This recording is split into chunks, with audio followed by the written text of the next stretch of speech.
Hey guys, Huju here.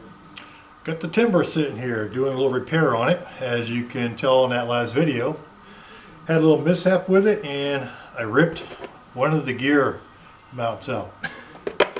So we're going to put that back together and have this thing flying again in the next couple of days. I'm not going to fly it in the next couple of days, but it'll be ready to fly in the next couple of days. As you can see, I've already taken the gear off. Got it disassembled. This is the part that came out. If you look at this airplane, let me just turn it around for you. This is what it normally looks like when you take the whole strut off and the spring comes down and connects over here. This is your little metal piece, is your little pivot part of your strut where it pivots. And all you do is you slide it in there and screw the strut back down on, and the whole strut will pivot there. And this part normally stays in. And you can take this little plate off, and you can take the little hinge point in there out. But this whole mount piece generally stays in the airplane, unless of course you hit your strut hard enough and it rips out like this. So normally it would sit in like this. What happens is you have two kind of long shafts that jam down into the foam, and this thing just kind of sits in place down into the foam, glued in to give it its support. Occasionally if you hit the gear wrong and hard, the whole thing will rip out. So that there should be two of these spears on here, but there's only one remaining. The other one is still stuck. It broke right off. So some of it's still down in the foam and some of it broke right off here. And the whole thing comes off. And you look at it and say, oh goodness, what do I got to do? A lot of people think right off the bat is you need to replace the fuselage, because you can't buy this strut piece because it's normally glued in. But I found the last couple of times, I believe this one here has actually been repaired before. I've glued this one back in. So they are repairable. And believe it or not, I find that they almost snap back in, and the glue actually just holds it in place. If you see, I can stick this thing back down into the hole where it came out. I'm going to zoom in a little bit so you can see it better.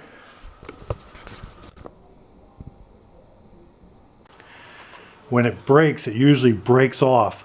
Sometimes you get part of one of the long spears, and sometimes you don't get any of them. If they break off, they'll stay in there. But they should line up where they broke. And when I put glue on here, it'll snap right back in place. But you got to work it a little bit. You got to work it down, a little left and right play, and eventually you'll get it to line up in its spot to where it just kind of pops right back in. Just like that. It's right back in there now, flush to where it was. And it's in there pretty good. There is that snap. Final seating. Now with the two-part epoxy, it will hold that right in spot, and it will dry up real nicely and it won't move. I was fortunate that I didn't tear the nose up any more than it already was previously. What you see here is really a previous repair. I had repaired this before. Several times I've had splits and cracks in here from those impacts. This is all old stuff. Yeah, it got a little scuffed up from the snow, so some of the paint is missing on this side. But that's all there is with it. There's no additional nose damage to what I already had before I went flying. I did knock out the tray, the battery tray. It's right down there. I can glue that in the same way with two-part epoxy, and it will be just fine.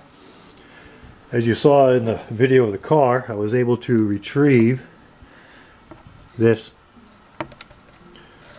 locking device for the rod end to the rudder, because that had fallen off and laying out there in the snow. I found it in a footprint, or a knee print. Actually, it was a knee print where I was kneeling down. So I'm going to have this thing all back together in no time at all. Okay, here it is, all glued back into place. Got enough glue, 2-part epoxy to a 30-minute setup time. And I'm just using a large C-clamp to pinch the halves together, just like that. And if we look down here, we can see they're fairly close to being lined up the same. They both have the same amount of slight gap at the bottom, right there. So when I put the wheels on, or the skis, or the floats, they should be fairly level. And I also glued in the tray back in the spot. Okay, so everything should, once that all cures, it should be ready to reassemble. I'll just use some tape and I'll repaint the red here where it got all scuffed up. And we'll be back in business.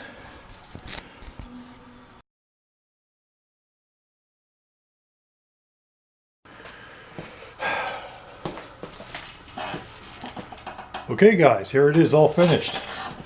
Got it all back together, got it all painted. Back in its original form. Give you a better look at it. Here are my skis back on, struts back on. This is the side I believe we just did the repair on. Nope, it was this side here. Heck, I can't even tell anymore. Yeah. This is the side we did the repair on. So as you can see, it's all glued back in. The struts are as they were.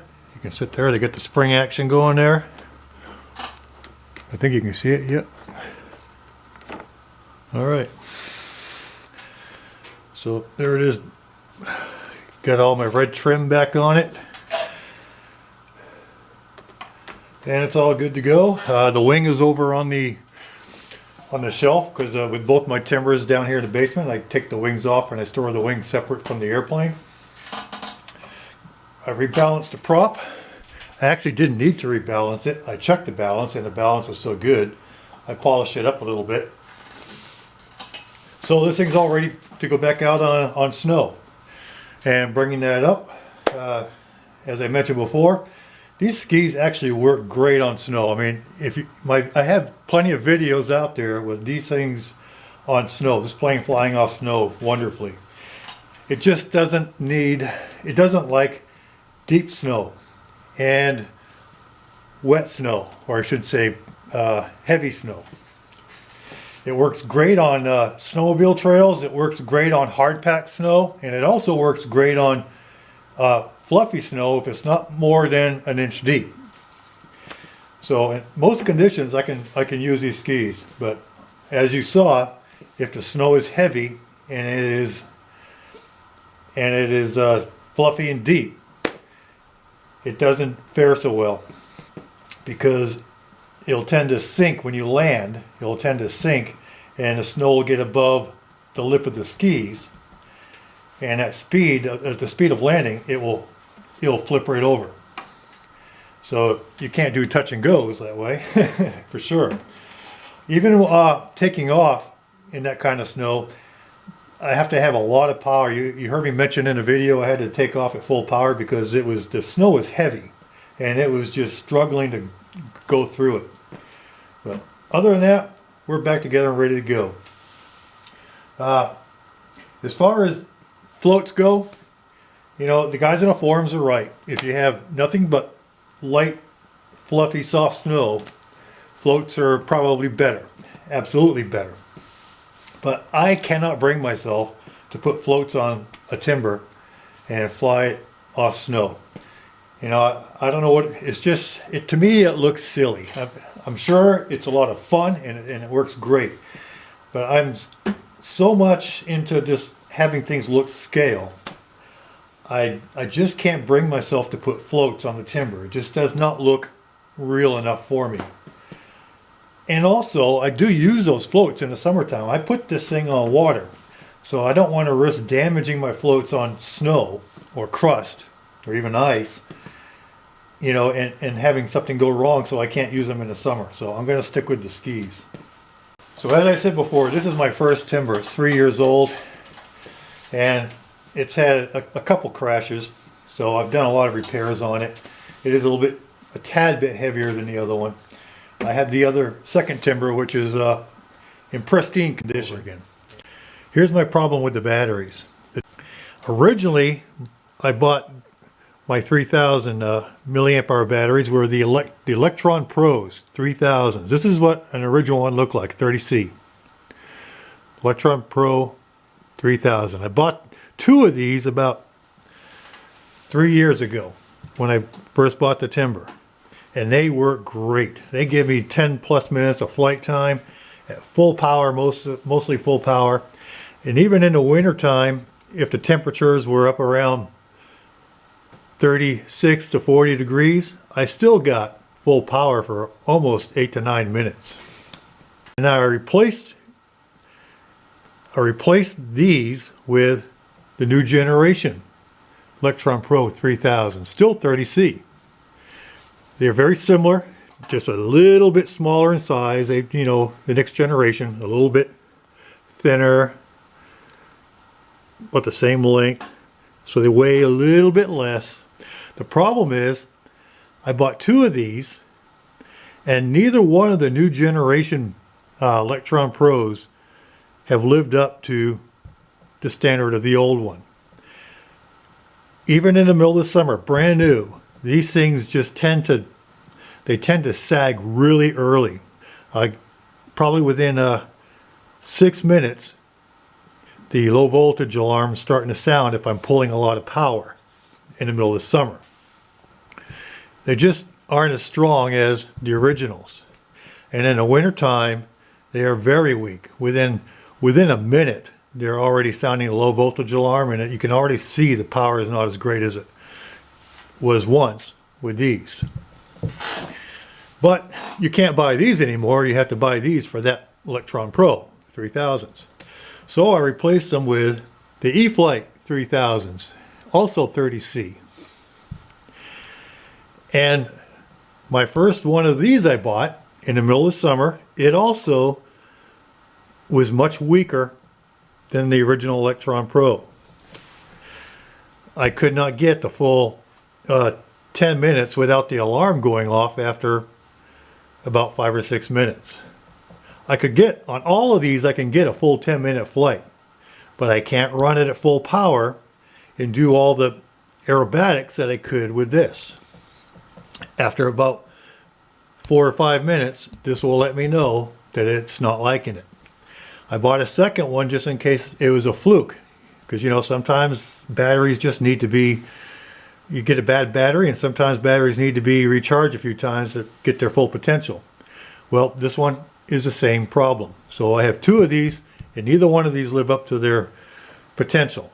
And these are the 2 that I took out to the field with me because I already knew this one is new, and I already know it hasn't worked in the past for me. These I hadn't used very much yet, so I took these out to the field with me this last time, and both of these are what I used in the plane in this last video that you saw. And clearly, they were kept warm. They were kept in a warm vehicle the whole time until I put them in the airplane and took it out to fly it. And clearly, you can tell with the sound of the alarm, they didn't live up either. I mean, they were as bad as these in the wintertime, if not even a little worse. I can't buy these anymore. They were good.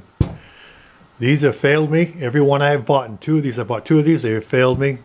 I bought 2 of these and they failed me. So I'm in the market for a new 3000 milliamp hour battery, and I'm going to have to look around.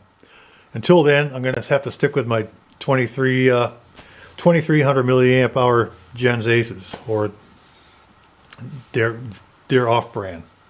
All right, enough of that.